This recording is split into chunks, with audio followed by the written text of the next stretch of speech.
Assalamualaikum warahmatullahi wabarakatuh. Selamat pagi pemirsa. Kita semua ada di Bincang Pagi di Podcast SMK Bismillah. Kita kedatangan tamu yang luar biasa. Beliau ini salah satu motivator yang luar biasa, ya, yang punya rekam jejak yang begitu hebat dan indah, yang akan memberikan spirit bagi kita semua. Mari kita sambut semuanya Ibu Yesi Maidona. Selamat pagi Bu Yesi. Pagi Pak. Assalamualaikum. Waalaikumsalam warahmatullahi. Beliau ini adalah salah satu pejabat yang ada di Mitsuba, asisten manajer bidang HRD, ya. HRD itu apa sih Bu? Ya, Human Resource Development ya. Cuma kalau di Mitsuba dikenalnya sebagai training center. Training Jadi center ya. skill up, kompetensi up itu adanya di departemen kami, termasuk salah satunya ya rekrutmen ya dan seleksi karyawan. Oh, jadi beliau ini yang ngurusin rekrutmen siswa dari rekrutmen karyawan, orang-orang yang mau masuk Mitsuba itu ya melalui beliau lah salah satunya. Selamat datang Bu di podcast SMK Bismillah. Mungkin kita bincang-bincang ringan di podcast ini. Coba kira-kira Ibu bisa cerita sedikit dong. Mitsuba ini bergerak di bidang apa kira-kira Bu? Oke, mungkin saya sedikit cerita tentang sejarah Mitsuba ya. Mitsuba ya. itu berdiri itu sudah 20 tahun ya. Sudah 20 tahun ya. Jadi tahun lalu kita baru ulang tahun yang ke-20 Mitsuba Indonesia. Kebetulan Mitsuba adalah perusahaan yang bergerak di bidang komponen elektrik roda 2 dan roda 4. Jadi motor mobil ya, motor mobil. Betul, ya. motor mobil. Jadi kalau memang kalau kereta nggak masuk Bu ya, enggak belum, ya? Oh, belum ya. kalau Harapannya kereta. nanti kereta masuk ya. Karena kita kan Japan ya. Insya Allah amin. Saya selalu optimis dan yakin untuk marketnya Mitsuba ke depan. Oh, alhamdulillah. Jadi Mitsuba ini memproduksi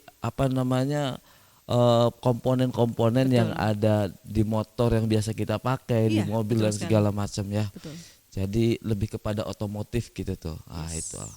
Dan kira-kira kalau yang namanya Mitsuba ini adanya di mana aja sih Bu? Mitsuba itu kalau di Indonesia itu ada 3 ya. Ada 3 di Indonesia ya? Di Mitsuba Indonesia Tangerang Plan 1, kemudian Mitsuba Indonesia Plan 2 di Cikande, dan juga Cikande. yang ketiga di Cikande. Oh, jadi di Indonesia jadi ini ada 3 nih ya. Ya, Berarti Mitsuba seluruh Indonesia. dunia ini banyak juga yang namanya Mitsuba ini Bu ya? Iya, banyak. Udah di seluruh Karena seluruh memang dunia. yang namanya motor dan mobil itu banyak banget kan. Betul. Ya salah satu komponennya dari Mitsuba ini gitu tuh. Yes. Makanya mau tidak mau itu tersebar di seluruh dunia ya Bu. Betul, ya. Pak, betul. Tapi induknya di Jepang ya Bu ya. Di Jepang, Mitsuba Corporation Japan. Betul Bu, sekali. kira-kira Ibu dulu sebelum masuk kerja nih, pengalaman pas masuk kerja itu gimana Bu dulu itu? Well, pengalaman saya masuk kerja pertama tuh Tahun dulu, berapa tuh? Tahun dulu berapa, tahun Bu? 1997 ya. 197. Jadi- 97. Oh, coba pemirsa itu umur 97 itu umur berapa? Kalau saya baru umur 2 tahun kayaknya itu 97, Bu. Oh ya? Oh enggak. Oh enggak ya enggak.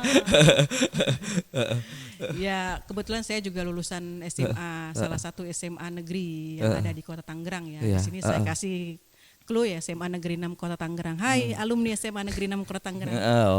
Ya. SMA Negeri Kota 6 Kota Tangerang Betul ya. sekali. Tahun 1997. Jadi Ibu ini dulu ya SMA-nya di Tangerang ya. Betul, Tapi Pak. aslinya asli mana, Bu? Kalau asli ya bapak saya dari Bukit Tinggi, kalau ibu saya dari Jakarta. Oh, dari Jakarta. Cuma saya besar di Tangerang Besar di Tangerang. dan saya ingin berkarya dan ingin berkembang, maju dan memajukan juga Tangerang atau Banten. Oh, Insya Allah. luar biasa lah ya. Oke. Bu Yesi, Yuk. Ibu punya pengalaman kira-kira waktu masuk kerja tuh gimana dulu tuh? Tahun berapa sih Ibu pertama kali masuk kerja tuh? Saya pertama kali masuk kerja itu tahun 1997 Pak. 97 waktu Jadi, Orde Baru ya Bu ya? Yes, Oh, Orde 25 Baru ya. tahun yang lalu. Pas krisis moneter ya. Iya, betul sekali Pak. Jadi memang saat itu Saya bekerja tuh pada hari pertama seingat saya ya itu ada sekitar 110 orang ya. Oh ya. Jadi yang keterima kurang lebih 12 orang saja Pak. Dari Saat itu 110 seingat ya, saya. Iya. ada 12 yang diterima Iya dulu itu betul ya. sekali dan alhamdulillah saya salah satu di antaranya. Oh ya alhamdulillah. Jadi dulu waktu pengalaman masuk kerja memang pas awal-awalnya krisis moneter yang dulu persaingan luar biasa dulu ya. Berat banget, berat sama banget. Yang namanya ya kalau sekarang tuh wah orang kerja itu susah, dulu juga benar susah ya. Sudah susah dan sudah kompetitif ya. Ya Cuma sudah dari kompetitif, cuma dari dulu memang saya orang yang selalu yakin dengan apa yang saya lakukan. Oh gitu. Dan saya meyakini apa yang saya lakukan itu pasti kita harus yakin menghasilkan. sama yang kita kemampuan yang kita miliki. Betul. Ditambah kita yakin ya dengan kira-kira ke depan kita mau apa sekarang. Betul sekali. Jadi apapun itu kita harus yakin aja. Kalau bahasa kita sekarang confident lah Bu ya. Confidence, ya pede aja boy pede gitu aja. kan. Iya betul. Nah, terus kira-kira Bu kalau saya gambarkan kira-kira seperti inilah. Zaman sekarang tuh ada anak-anak siswa yang lulusan SMA, SMK atau MA ya. Betul. Ya kita kenal dengan bahasa mereka di umur-umur 18, 17, 18, 19 tahun. Lulus ya. Dengan bahasanya fresh grade ya. Iya, fresh grade ini masih seger-segernya kalau ikan mah mungkin ya Bu ya. Iya betul. Lagi seger-segernya yang Usia punya produktif. Punya skill yang memang masih diasah, ditambah tapi dia punya semangat yang luar biasa. Nah, kira-kira bagi anak-anak yang fresh grade ini sekarang nih harusnya ke depan tuh gimana sih Bu gitu tuh? Yang pertama yang harus dipersiapkan khususnya kalau untuk lulusan SMK ya Pak. Saya prefer itu kalau boleh saya bicara I wish I was born dari SMK gitu ya. Karena saya melihat SMK itu adalah salah satu bentuk aktualisasi diri, bentuk bagaimana kita mengekspresikan diri. Bagaimana kita dari awal kita sudah melihat bahwasanya kemampuan kita di sini dan kemampuan ini kita bisa gali lagi lebih dalam lagi sehingga bisa menghasilkan sesuatu di kemudian hari. Seperti itu.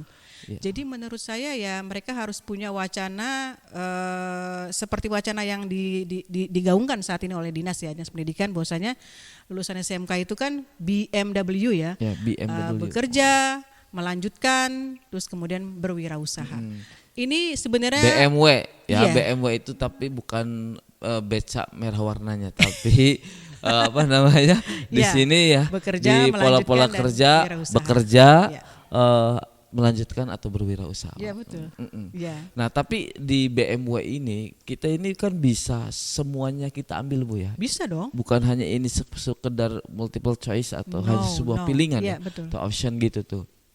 Tapi semuanya bisa kita ambil tapi tahapannya saja gitu ya. Betul. Ya orang itu bekerja dulu, setelah bekerja dia melanjutkan atau dia mau kuliah S1 atau apapun ya sesuai dengan kebutuhan karir ke depan, ditambah nanti berwirausahawan gitu ya. Iya betul banget Pak. Nah itu yang biasa dilakukan yang sekarang orang sudah kerja ya Bu ya. Betul banget, betul banget.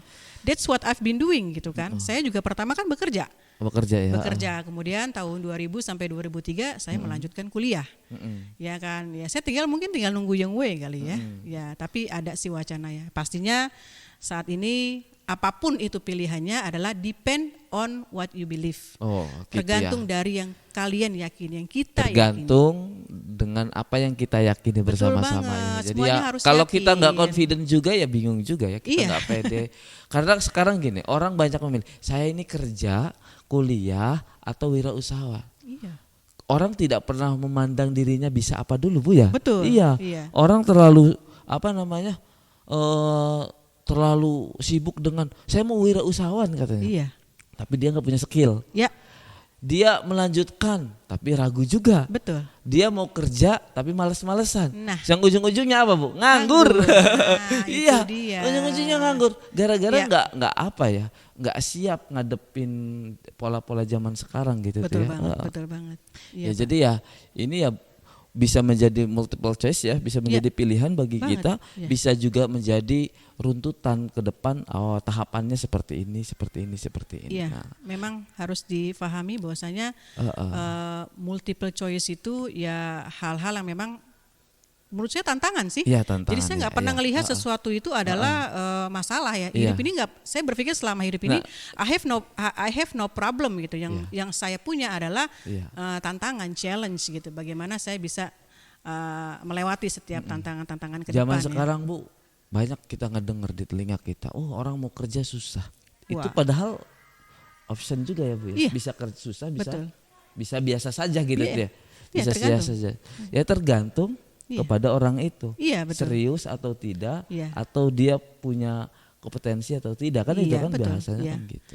Ya sama seperti ini Pak, mungkin kita balik tadi kepada pertanyaan Bapak Bu, istilahnya mengenai pengalaman saya bekerja ya. Jujur saja dulu cita-cita saya ingin jadi guru bahasa Inggris. Guru bahasa Inggris. Dan ternyata sekarang bisa bahasa Inggris ya? Iya, ternyata saya nggak perlu jadi guru bahasa Inggris ya untuk bisa bahasa Inggris kan ya. Sekarang katanya Ibu bisa bahasa Jepang ya? Dikit sih Pak. Coba Bu sedikit aja bahasa Jepang Bu. Apa yang apa nih bahasa Jepang? Bahasa Jepangnya coba motivasi Bu. Waduh, kalau motivasi berat nih gini. Ya mungkin saya lebih pada dulu saya pernah dapat moto ya zaman saya KGD itu kerja di perusahaan Jepang, salah satunya itu adalah Shiren wa chansu. Jadi challenge adalah tantangan. Oh, kalau saya biasanya siang maling ceng gitu.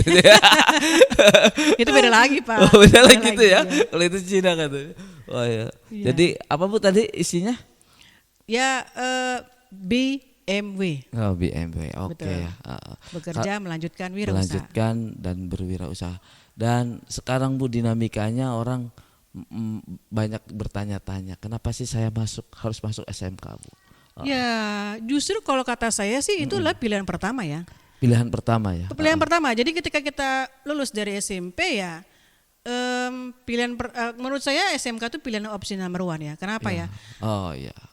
Sudah jelas bahwasanya SMK sekolah menengah kejuruan. Artinya kita dari awal sudah diperkenalkan this is it. Artinya ini dunia usaha. Ya kan?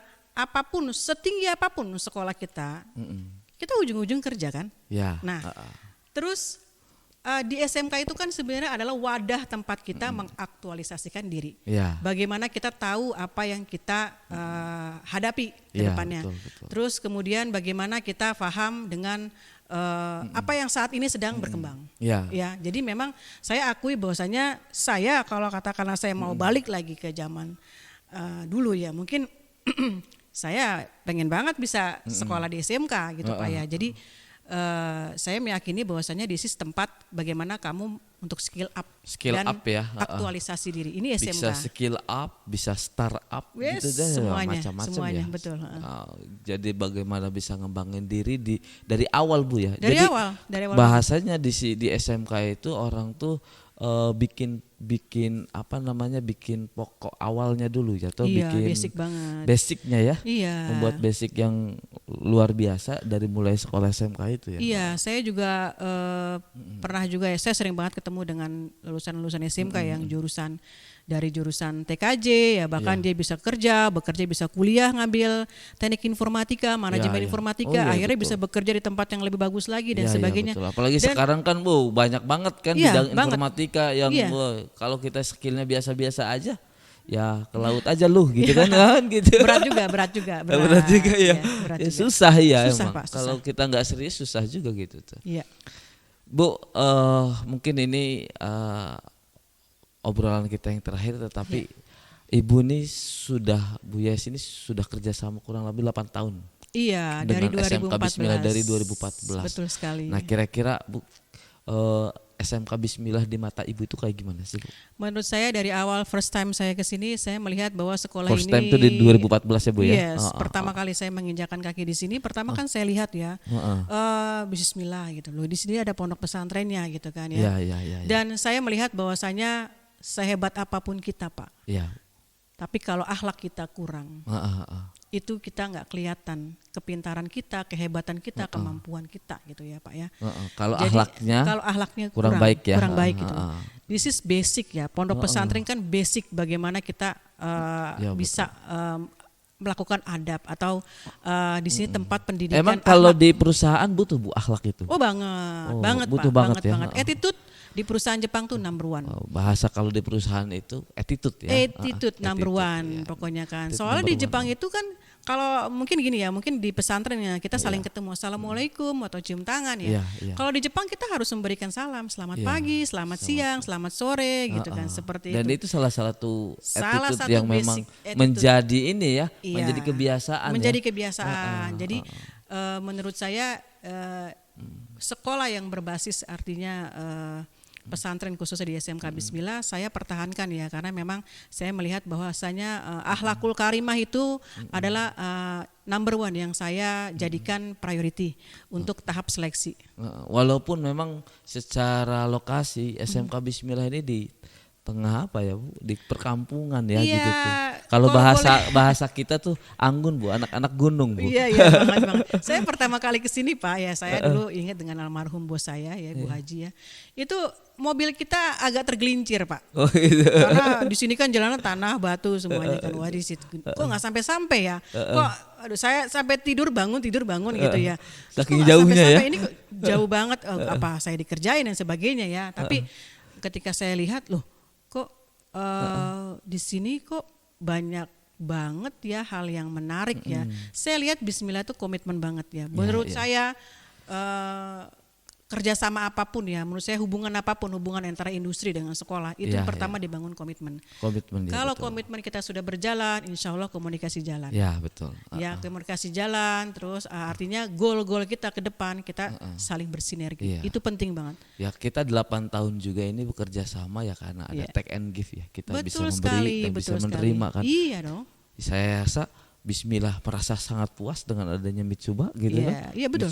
Mitsuba pun mungkin ya ada kesan lah dari Bismillah gitu toh. Paling tidak kita saling memberikan. Karena anak-anak kita pun memang merasa bahwa saya selalu dibina ya oleh Mitsuba itu, sehingga ujung-ujungnya persiapan mereka untuk bekerja itu luar biasa. Jadi masuk Mitsuba itu udah bukan sesuatu yang rancu bagi mereka, karena sudah biasa didengar oleh mereka. Ya itu Pak, karena jadi mindsetnya akhirnya terbentuk kan. Ya mindset sudah terbentuk. Mindset terbentuk bosnya. Oh ya ternyata Bismillah ini artinya memang number one-nya industrinya Mitsuba ya. Artinya berarti kan orang-orang di sini kan artinya memang mengedepankan dan memprioriti Mitsuba dan bagaimana berpikir seperti orang-orang Mitsuba, bekerja seperti orang-orang Mitsuba gitu kan. Ya. Dan punya goal seperti orang-orang Mitsuba. Kalau kita bahasakan ya mungkin budaya kerja ya. Budaya kerja. Yang kita bentuk bagaimana bisa budaya perusahaan masuk ke sekolah Bu ya. Betul. Apalagi itu sekarang basic, Pak. SMK Bismillah sudah jadi pusat keunggulan Bu. Pusat Pusat keunggulan dari tahun 2020 ya. Sudah 3 tahun tingkat nasional. Yang mau tidak mau kita kawin antara perusahaan dengan sekolah. Betul. Namanya link and match ya. Harus itu. Dan kita terus terjalin sampai dengan sekarang. Alhamdulillah. Terima kasih. Harus terus Ibu, ini podcast yang luar biasa. This is my very first time. Thank you so much atas undangannya. Ini makasih Bapak. Bu Yesi yang luar biasa, yang selalu memberikan pengalaman dan motivasi untuk kita semuanya. Bagaimana beliau tidak pelit kalau kasih bocoran masa depan supaya kita maju semuanya Bu ya. Oh ya harus maju kita jangan pelit berbagi ilmu ya. Terima kasih. Kita mungkin cukupkan di Bincang Pagi podcast SMK Bismillah. Terima kasih. Terima kasih. Assalamualaikum warahmatullahi wabarakatuh.